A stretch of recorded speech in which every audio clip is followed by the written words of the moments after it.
You're with Clement Manyathela on 702. Let's walk the talk. Streaming on the Prime Media Plus app. DSTV channel 856. 92.7 and 106 FM.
9 o'clock. Dumelang, welcome to the Clement Manyathela Show on this Tuesday, the 7th of October.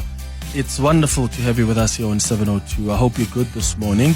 The 702 open line starts now on 011-883-0702. The WhatsApp line is 072-702-1702. Parliament is currently hearing the testimony of the KZN Police Commissioner Nhlanhla Mkhwanazi. I think the Parliamentary Ad Hoc Committee has just started now, and that's where they'll be hearing Mkhwanazi's explosive claims of criminal infiltration.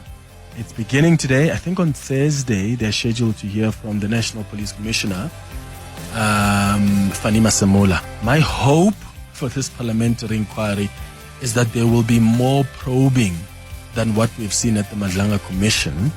As I've said before, I was a little bit disappointed that there are certain things that were not probed further. There are things that I wish they would have questioned, that I think they should have questioned more, that they didn't. And maybe there's a reason for that. Maybe they know that they're going to deal with that in other phases of the commission. I am not sure. But I have no doubt, that people like Julius Malema, there are other like Glenys Breitenbach, who's there in the ANC. I think Kusela Diko is probably, did I see her? I think I saw her as one of the members of parliament representing the organization. So there are a few strong members of parliament that I think are going to help us and ask some really, really, really probing questions to those that will be testifying at this ad hoc committee. So that's currently underway as we speak. How hopeful are you about the ANC's 10-point economic action plan? It was adopted by the party's NEC. I would imagine that the ANC now will have to lend it in government to get the buy-in of the GNU, because the president said the action plan would be implemented through government structures with results expected by 2027. So is the ANC even interested in getting the buy-in of other GNU partners, or are they just gonna implement this in the various government structures as the president said? Because there was a time when what was adopted by the NEC goes straight to government to be implemented, but things have changed now. So I wonder how they will be navigating that. But anyway, this action plan is aimed at arresting the deindustrialization of the country's metals sectors, particularly chrome and manganese. It will see state support across energy, trade, procurement, infrastructure, financing, beneficiaries, you name it, beneficiation, you name it. They want to focus on key drivers of economic activity. So the focus really is on strengthening the electricity grid. You want to accelerate infrastructure development, but more importantly, you want to build state capacity. The president said that an economic war room will be established in the presidency to coordinate across government performance and provide regular scorecards on progress.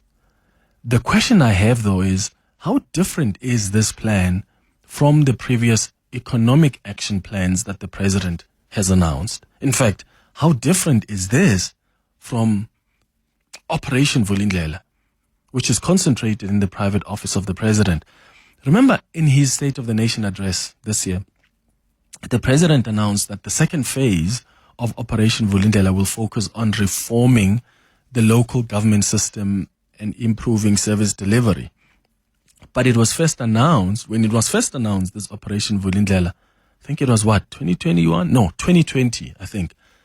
And the president said this was as a means to fast track the delivery of economic reforms and support economic recovery. So it was created by the presidency and national treasury to boost economic growth, to create jobs through those targeted reforms. I mean, if you look at the intentions of Operation Vulindlela, you will see how they are not dissimilar to the intentions of this 10-point action plan.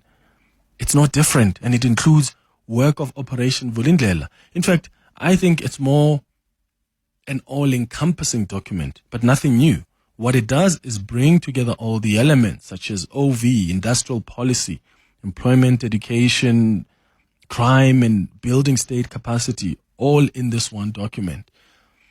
But Operation Vulindlela was also intended to modernize and transform network industries, including electricity, water, transport, and digital communications. It was also supposed to address the obstacles or delays in government and legislation to ensure the execution on policy commitments. So you deal with that red tape. So let me know how hopeful you are that this is the kind of document that is likely to see some interesting changes and dynamics over the next year, because we are told that the results are expected in 2027. To be fair, Operation Vulindlela has really been doing well.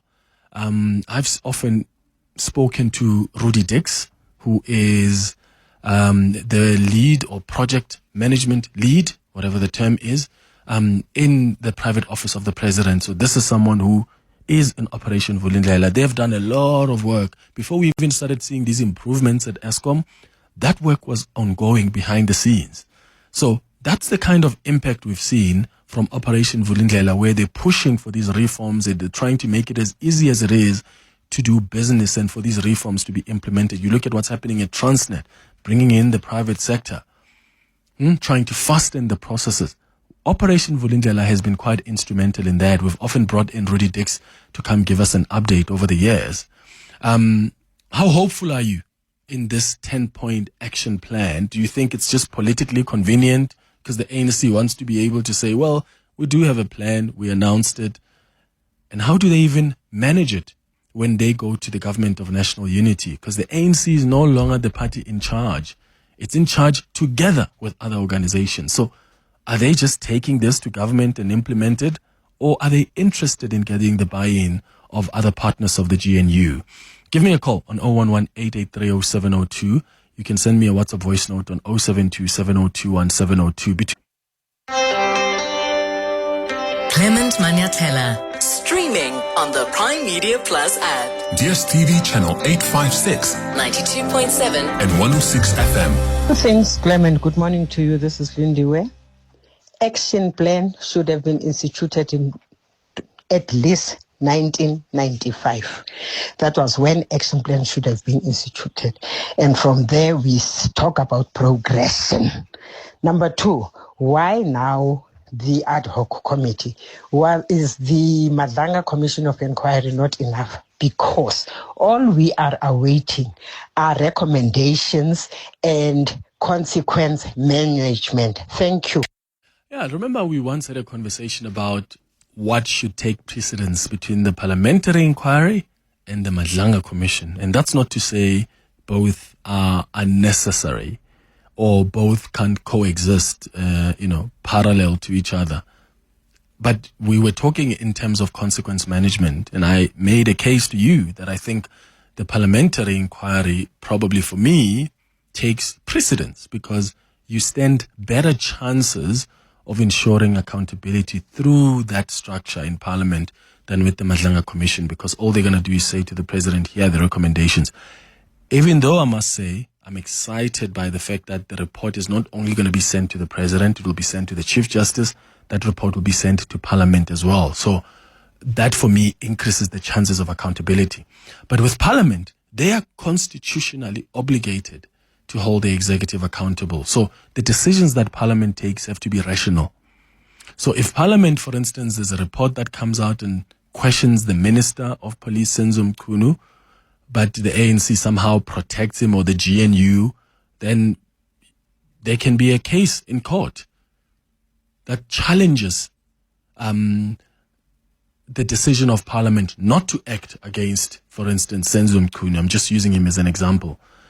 So that system of government, like, really helps us. That system of accountability helps us because then you know that these people have to do this. They are obligated constitutionally to do this, and the courts can come in and ensure that Parliament acts as it is supposed to act. Remember with the Nkanda judgment, they said, the justices said, Parliament failed in its constitutional obligation to hold the executive accountable. So there's precedent that's already been set there. Well, that's with Madlanga. Even if the president decides, I'm not interested to implement these recommendations, he's not violating any law. So you can't even take him to court. Can you? Well, good luck if that's the plan, because what stronger case really are you going to have? But with Parliament, I think you stand a much better chance. Mpo, you are calling us from Pretoria. Good morning. Good morning, Clement. Thank you for taking my call. Sure, brother. Go ahead. Good Clement, you know politicians, they literally just take people's lives for a ride, and they do it for sport. I mean, the president and the ANC are now coming with like a 10-point plan of turning things around, you know, and it's based on what? It's based on what performance? You know, the president said the reason why we have a GNU now was to prevent the collapse of the economy. Clement, we've lost 226,000 jobs between last year, June, and this year, July. Over and above that, I was just reading yesterday, and I was shocked that SARS is celebrating collecting 52 billion from two pot systems. The money of which is going to school fees, is going to paying down debt, is going to helping relatives that are unemployed. This country is in big trouble, Clement, and I think that's the point that I want to put across. The president is not calling a meeting and saying, in the last year, this is what we have tried to do. It is not working. We are trying to stimulate the economy. This is not working. Therefore, we think that the remedy or the new strategy to adopt is this 10-point system. You're talking about a unit in the president's office, and now there's another unit. There's another war room unit that's coming. So, you know, how many of these things are we going to have? And what does it say? How do you explain this to a layman, to a lay person who does not understand the language of economics and the language of politics, but who's battling on the ground to even just feed his family? Yeah, but Mpo, to be fair though on the president, I don't think he's ever announced like an economic plan even in the GNU. I mean, through the State of the Nation address, he's sort of given a sense of how they plan on ensuring there's investment, how jobs are going to be created. But this is a more comprehensive plan coming from the ANC, realizing the kind of crisis that we're in with our economy. And I think they're just trying to come up with some solutions. But I agree also with you, Mpo, that we can't also be dishing out plans left, right, center and not holding ourselves accountable to the other plans that we have put forward. So Operation Vulindlela, are you going to, because most of what's in this plan, Mpo, I went through, it's Operation Vulindlela intentions. And I even checked with people who are in Operation Vulindlela and they told me the same thing. This is the same thing. It's just that it's an all-encompassing document. So to your point, how do we then hold you accountable for the previous document, economic plan that you announced? Because now you're announcing this fresh one coming across as, oh, look at us, we're responding to the crisis. But most of what you're telling us has already been in the previous plans. Wow, my man, this is bad. Maybe we're running out of ideas, Mpo. Maybe that's what's happening here. Yeah. No, I agree, Clement. Thank you so much, man. Thank you for your call, brother. Yeah, because I suppose, look, I get what Mpo is saying. But also I'm like, then what does the president do? Just sit back and just look at the economy that's been declining at a worrying rate? I mean, yes, you've got positive signs here and there in the last quarter, but we're still not growing at the level that's going to ensure that jobs are being created in this country. You need to grow at least 3 to 5%. We look like we're still far from that. So the ANC probably feels we've got to be seen to be doing something. But what about the other action plans? In fact, Abel, didn't the president speak in how many years ago? 2020? 2018. The president spoke when he was announcing an action plan. And part of the problem is you make these announcements, but there's never a reflection later on, remember we gave you that plan in 2017, 2018? Here's what we've been able to do. And this new plan that we announced is basically phase 2, or it's going to augment what we were unable to do then. Listen to what he said, the president, back in 2017, 2018. It is in response to these factors and these conditions, many of which are outside our control and we have very little that we can do about them, that we are announcing today, following its adoption by Cabinet, an economic stimulus and recovery plan. The stimulus and recovery plan we are outlining consists of a range of measures, and some of them are financial, some of them are non-financial, that will be implemented immediately to firstly ignite economic activity in our country, and secondly, to restore investor confidence, thirdly, to prevent further job losses, and of course to create new jobs, and fourthly, to address some urgent challenges that affect the conditions that are faced by a number of vulnerable groups in our country. The fifth measure has to do with the municipal area, where we are embarking on a number of interventions as well. So 5 measures that we will be embarking on. So that was a 5-point plan then, I guess. And now we're dealing with a 10-point plan. During COVID, he also announced another economic recovery plan. And I get it with that one because our economy was disrupted. You needed something to really respond to that pandemic. But again, do we ever go back to the plans and say, hey, remember we announced this in 2018? Here's how far we went with that. Now we've got a new plan. We told results are going to come in 2027. 2028, God forbid, we're going to be given another, what is it going to be called? A 15-point plan? A 12-point plan? I don't know. I feel like we're running out of ideas. I think we're running out of ideas. Smega, you're in Kagiso. Good morning. Yeah. Whew. Lekai. We see the vulnerable group that he's talking about, as he's referring to. I'm the vulnerable group that he's referring to. And as we speak, I'm crafting a letter to bring it to complain. And I'll tell you why. I think the whole thing is actually taken to economic transformation that they've been preaching all the time from back in 1994. But nothing is moving. And you do that here. This is just a myth. There's no economic transformation. I'll give you a practical example. And I've spoken about this when we visited your show previously. They're building a mall in Kagiso, right? And we said to them, the transformation that you are talking about in your plans, in your interventions, can we see it being realized in what you are doing on the ground, right? You would have a councillor coming publicly saying, these are not possible, guys. There's no way that the investor can bring investment in your township and wants to involve you because you have never even owned a stall selling vegetables. And I said, you've got your CEDA, your CFA, they call it seed fund now, that is supposed to capacitate people so that when these opportunities come, they're able to participate. The councillor will sit across the table opposing you see these plans, the 10-point plan, the 5-point plans.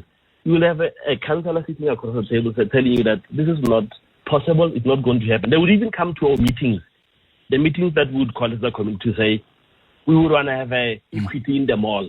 The councillor will come and disrupt your meeting saying, You can't do that. And if ANC says then say this is what you want to do, but on the ground, the people who are supposed to be implementing don't even have an idea that we have got Gauteng Enterprise Propel, we've got National Empowerment Fund that is supposed to even assist in making sure that these plans that are being preached on top are implemented on the ground. So I am of the view that this is just a myth. Economic transformation that we are promised.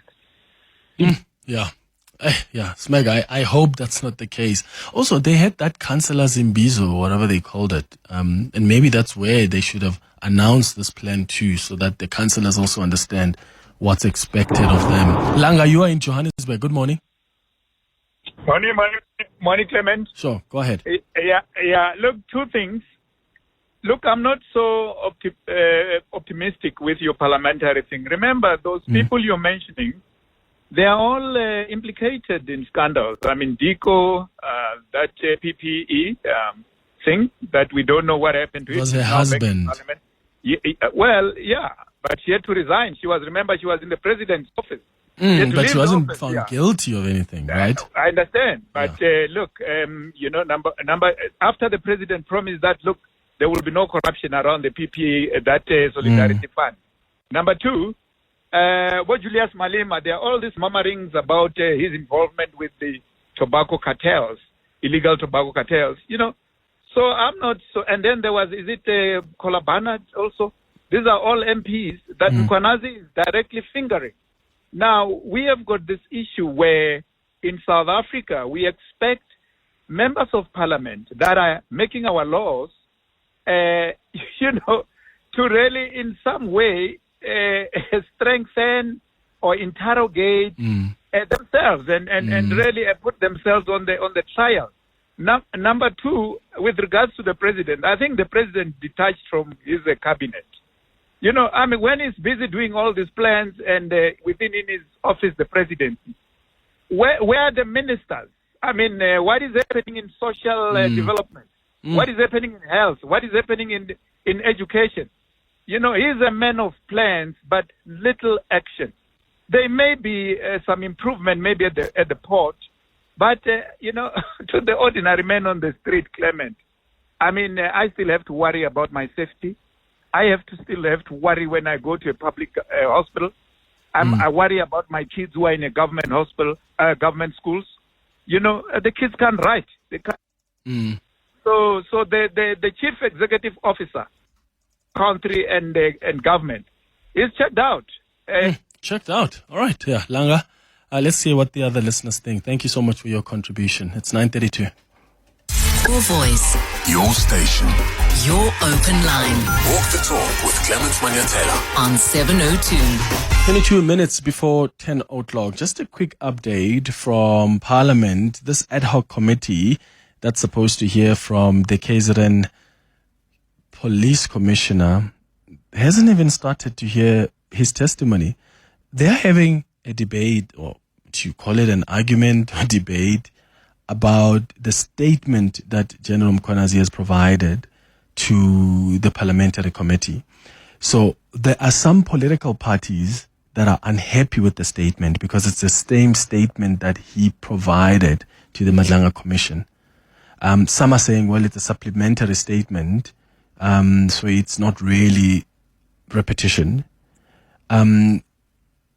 And now that's what they're still having a conversation about. In fact, before I go back to your calls, Hebron and Kenneth, I see you. I'll come to you in a moment. I see the chairperson of that committee, Sovet Lechwanyan, is speaking. Let's hear if perhaps he is announcing what the committee's position is before they begin with the testimony. There's no better person to answer that, Honourable Chair, than General Mkhwanazi himself. He can.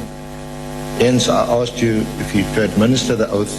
I will ask him whether this is an original statement that is made to this body. Yes, let me take the hands. Before I take you, Oscar Sana, let me go back to Honorable Malema because he's the one who raised this point.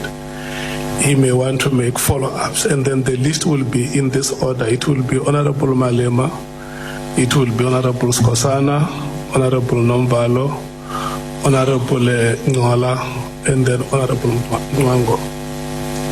Not thanks, Chair. I think the evidence leader, and this is so unfair on General Mkhwanazi. If we had a way, we should have just asked him to step out so that we can debate this. The senior counsel can't say that. Can't say the first statement to us is supplementary statement. That coming from a senior counsel. That the first statement you make is called supplementary statement. What law are you teaching people? It's unacceptable, and we can't help them, Chair, to cure it here in front of cameras. He has to go back and do the right thing. Because even if General Mkhwanazi says, this is my statement to Parliament, but what is written on this thing is supplementary statement. You can't change it. It's here before us. You are going to call General Mkhwanazi before this committee without an original statement. Where have you ever had a situation where you are told the first statement to be disposed is supplementary statement? If we're to ask the senior counsel, where is the original statement? He won't produce it. So if this is the original statement, let it be, let them go and correct it. So it serves here properly. And then we all proceed. And what makes it painful is that it doesn't matter whether colleagues want to do whatever they want to do. We debated this matter many times in this committee and emphasized that General Mkhwanazi will have to dispose a statement to the committee, even if it means cut and paste, as long as there is an original statement to the committee. So that answer doesn't even, General Mkhwanazi doesn't get involved anywhere. He was called, he was asked questions, he was being helped by evidence leaders on how these things can be done. So to invite him now and say, is this an original statement or not, is incorrect. He gave them what they asked him to give them.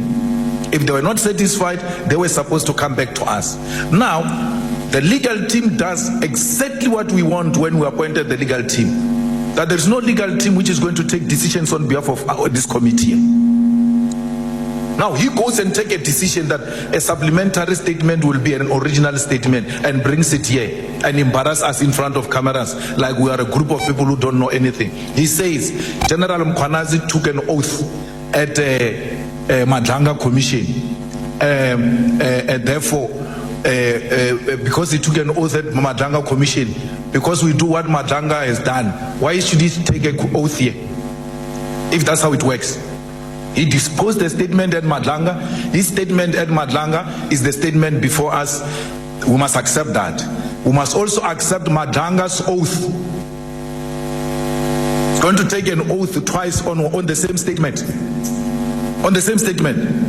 There's no law that says that. I might not be a lawyer, but I'm a lawmaker. Honorable Skosana. Thank you, Chair. I'm not sure, Chair, whether when we sat on our meetings, in fact, before even this ad hoc committee was set, because we sit in these portfolio committees, and it's really embarrassing, I must say, that after we agreed that we are not a subcommittee of the Madlanga Commission, and now we are told that there's a supplementary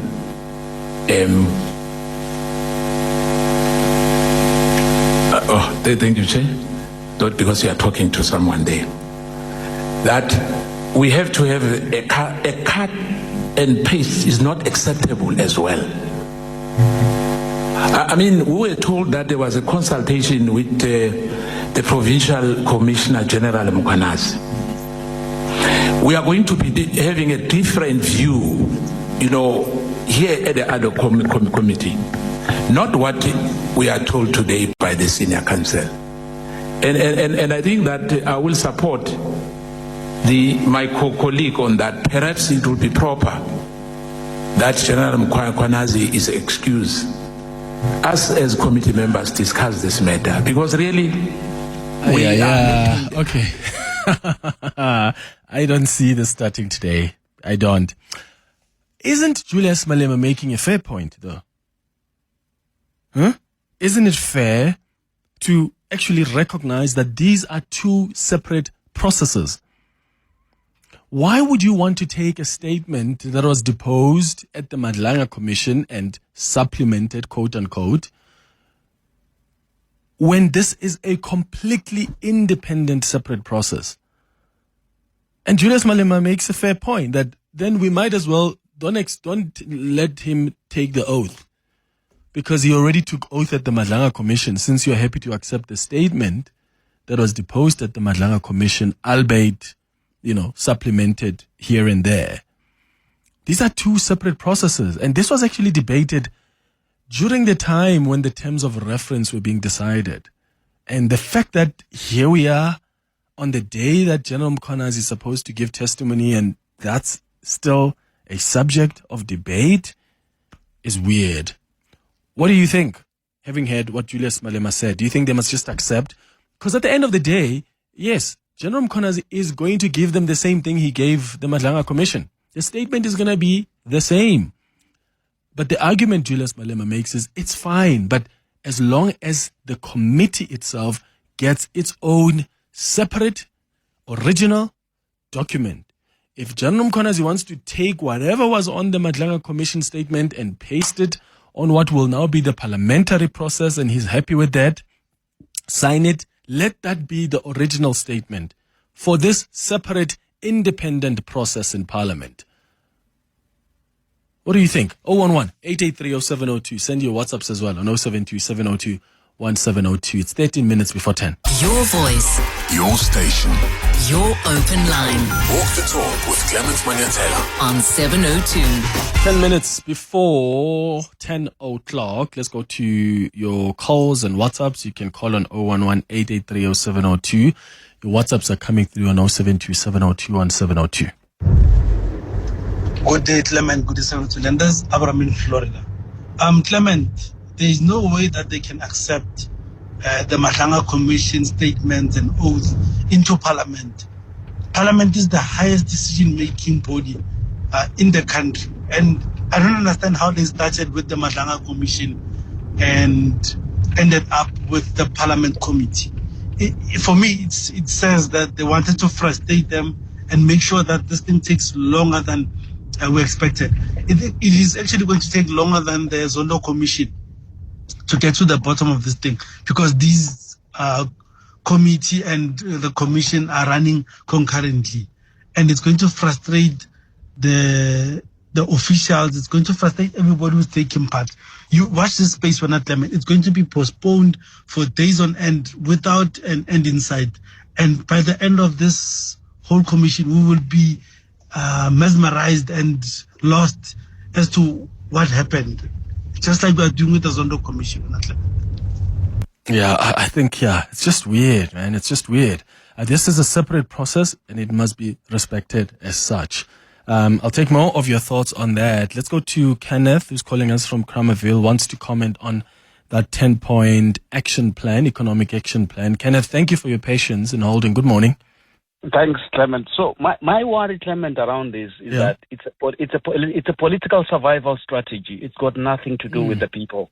I mean, the ANC knows exactly what is wrong with South Africa and its not growing economy and unemployment and all of that. They know that they've got people who are not equal to the task. When you look at local government level, provincial, and even national. Clement, I'll give you an example. We know that agriculture can be an economic spin-off if we have a strategy to grow it. If you travel to places like Mpumalanga, you've got people who are farming in their own yards. They don't have any kind of support from government to be able to grow their agricultural products or produce. And these are people who are surviving against all odds. They don't have water. They don't have anyone who's supporting them with seeds. But if you look at things that they're producing, for example, I was in a place called Numbi in Hazyview two weeks ago. I met a lady who is farming garlic in her own backyard. I was so impressed. You know, she's farming garlic that you could sell at Woolies, you could sell at ShopRite. But these people don't have any kind of government support. So I think the ANC knows what's wrong with this country. They've got cadres that they've deployed in municipalities completely useless. Our municipalities are dilapidated. Our towns are dilapidated. You just have to look at the city of Johannesburg. So I think we have to get serious. The ANC knows what's wrong with this country. They have to do what is right. But, I'm afraid their time is up. Yeah. So, but I love how you coined it, Kenneth, a political survival strategy is what Kenneth is calling it. Thank you for your contribution, Kenneth. Let's go back to your WhatsApps on 0727021702. Morning, Clement. Some of us, we don't really care what ANC really does. We don't care what type of plan, 5-point plan, 10-point plan, 7-point plan, whatever they do. Some of us, we just have that fatigue when it comes to ANC. We've given them enough chances and they keep on blowing all their chances. So it doesn't matter whatever. I mean, some of us are not even interested in their campaign, what they will be saying. We just are tired of ANC and we're never going to give them a chance again. We'll give a chance to other political parties. So, there's just that fatigue. When someone keeps promising and they keep on breaking their promises, you reach a point where you're just tired. Some of us as young people are at that stage. Thank you. Madimeja, this is JD in the Val. I think the ANC has run out of ideas totally on what they should do. So they're throwing everything now that they can. Because, even this Operation Vulindlela thing, they've not been able to give account on what they've achieved. So I think they're just running out of ideas totally. Yeah. But hey, as that listener said, political survival strategy. Is that perhaps what's at play here? It's going up to 5 minutes now before 10 o'clock. Your voice. Your station. Your open line. Walk the talk with Clement Manyathela on 702. Good morning, Clem. Really now. Is this a joke or what? So they want to supplement sort of an affidavit or something like that. I don't honestly get it. I think Julius is right. If that is the case, let him do a new one, and it becomes an original statement for their parliamentary process, not cut and paste type of situation. Really, we're not taking ourselves seriously. Yeah, it is what it is. Okay. Hi, morning, Clement. Barry from Kabecha. Mara Clement Manje, why must we debate now which statement is original or not? His statement is a statement. Why must he change it? Because now it's a parliamentary session. The evidence that he collected and they picked up should still remain the same. Why must it change now? Why, if he chooses to use the same statement he used at the Madlanga Commission, why should that be an issue? Why should we even talk about it, discuss that matter? No, man. He must deliver a statement the way he wants to deliver a statement, and parliamentarians ask questions if they want to ask questions so that he can clarify some of the issues. And not a debate as to the statement is the same as the one that was in the Madlanga Commission. Come on. Good morning, Clement. General Mkhwanazi went to Parliament. He spoke to the Chief Portfolio Committee there at the Parliament to say this is what I have. Why didn't the ad hoc committee be established there and then? From when they invited him to Parliament and have this meeting and or whatever is alleged before them, let them interrogate it. Then, now they let it go, and he went to the president. He went even to the public on the 6th of July. Now look at where we are. Let them suffer the consequences. Yeah, guys, this is a very simple thing. It really is. You cannot mix and mesh different processes here. The Madlanga Commission was constituted by the president. It's a presidential commission. Before you write a statement, you know what happens? You sit down with the evidence leaders. they guide you through placing the allegations, in this case, the claims you make on the statement, because they're going to be leading your evidence. You need to meet with the evidence leaders from the parliamentary inquiry as well, who must also, because they're going to be leading sort of quote unquote your evidence, except here you're going to get a lot of questions from the parliamentarians during that process. So what is wrong with that? And again, even if he decides that, let me just take whatever I've written to the Madlanga Commission and put it on a separate document and sign it under oath, and that becomes my statement to the parliamentary committee, that's also fine if it's a choice that is being made. But then you have to respect the two processes. That's why Julius Malema says, okay, must he then now not give, must he not take oath now because he's already taken oath at the Madlanga Commission? This is not an extension of the Madlanga Commission. And yes, we can criticize Parliament, and I've asked even the committee members in Parliament, why didn't you guys start an ad hoc committee then, when this man appeared before you in March, earlier this year? Why didn't you act then? That's a separate conversation. But right now, this man is appearing before a constitutional body, a parliamentary constitutional body, and that deserves to be treated as a separate process to that of the Madlanga Commission. 1 minute before 10.